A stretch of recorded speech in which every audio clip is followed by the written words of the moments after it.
nous connaissons que il y a une énième tentative qui était faite de côté honorable sénateur de la République via le président du Grand Corps. Côté on a adressé dans un premier temps une correspondance au président de la République pour solliciter une rencontre afin de discuter justement de la question électorale et d'autres sujets. La réponse du président de la République a été on ne peut plus claire.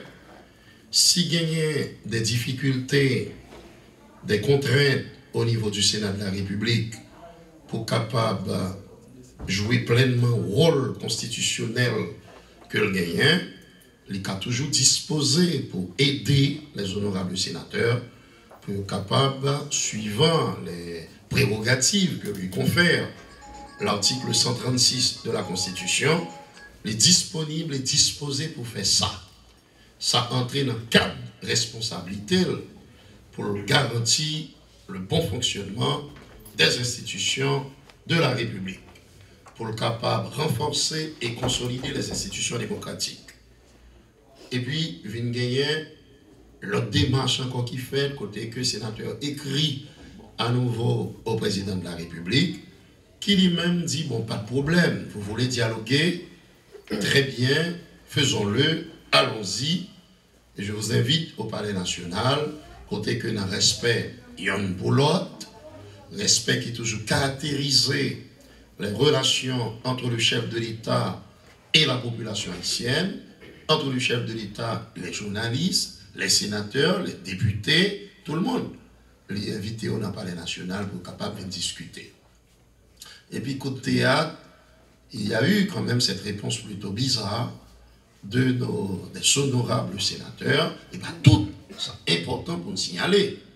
Car au Sénat de la République, j'en profite pour ouvrir cette parenthèse, mais on ne peut plus importante, pour dire la situation au Sénat de la République n'est pas ce que certains observateurs disent.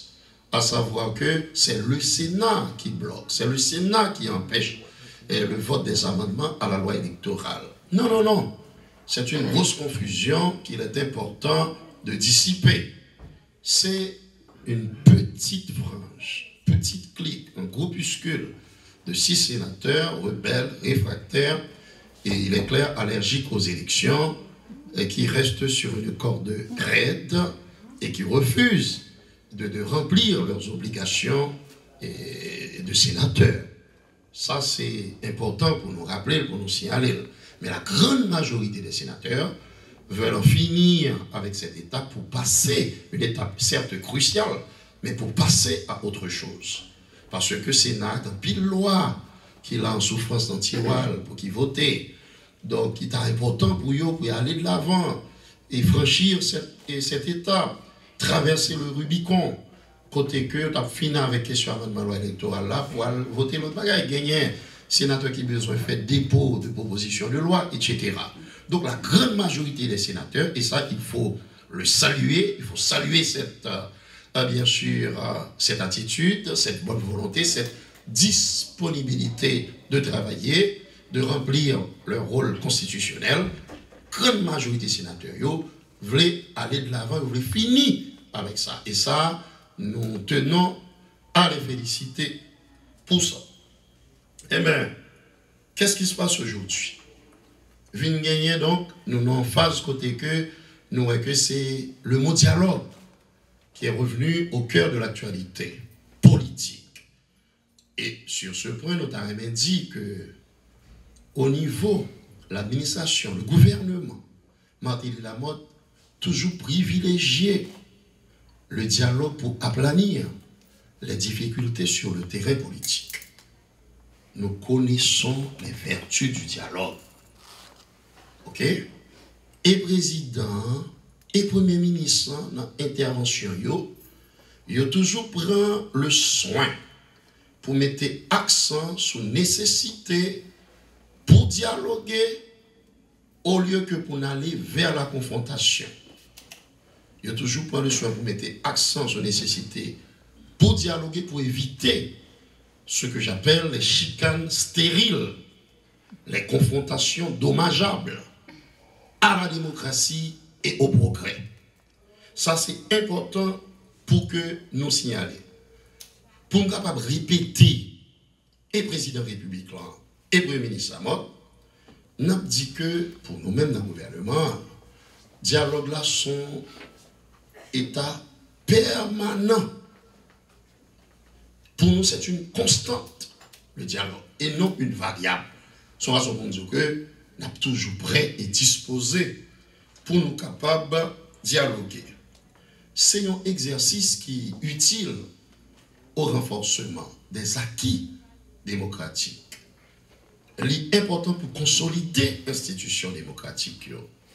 C'est lui qui permet que y ait la paix et stabilité qui, ça peut profiter de rappeler nous, qui c'est véritable matrice pour que tout changement que le peuple haïtien aspire à lien est capable de venir en réalité pour le capable de concrétiser.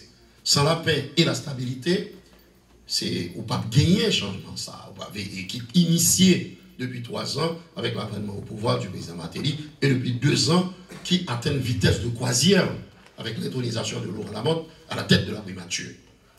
Son façon pour me dire nous que nous pouvons dialoguer. Même à insister sur l'aspect ça. Dialoguer, oui, mais son mot qui tellement d'importance. Son mot qui tellement bon, un prestige autour de lui. Qui tellement gagné une élégance l'on utiliser, faut qu'on pas galvauder. Faut pas dénaturer la signification, le mot dialogue, faut pas dénaturer, faut pas galvauder terme. Dialogue, oui, mais dialogue là pas capable de servir pour capable de faire chantage. Il n'est pas capable de servir pour faire surenchère. Dialogue là pas de servir de refuge pour des déstabilisateurs qui concoctent le chambardement, la violence, la pagaille et le chaos. Il n'a pas de servir de refuge pour Monsayo. Il n'a pas de servir tout de prétexte à des gens, même si c'est un sénateur ou bien n'importe qui soit là, pour capable fuir responsabilité. Donc, il est important pour nous signaler que oui au dialogue, mais non à toute idée de faire passer le temps pour capable porter de l'eau dans le moulin démagogue qui ne veut pas qu'il y ait la paix, qui ne veut pas qu'il y ait stabilité et qui veut éluder des questions fondamentales qui intéressent nous, qui fait que nous, compatriotes journalistes, qui là, présents dans la primature pour couvrir la conférence de presse, à savoir la question fondamentale, cruciale, vitale des élections.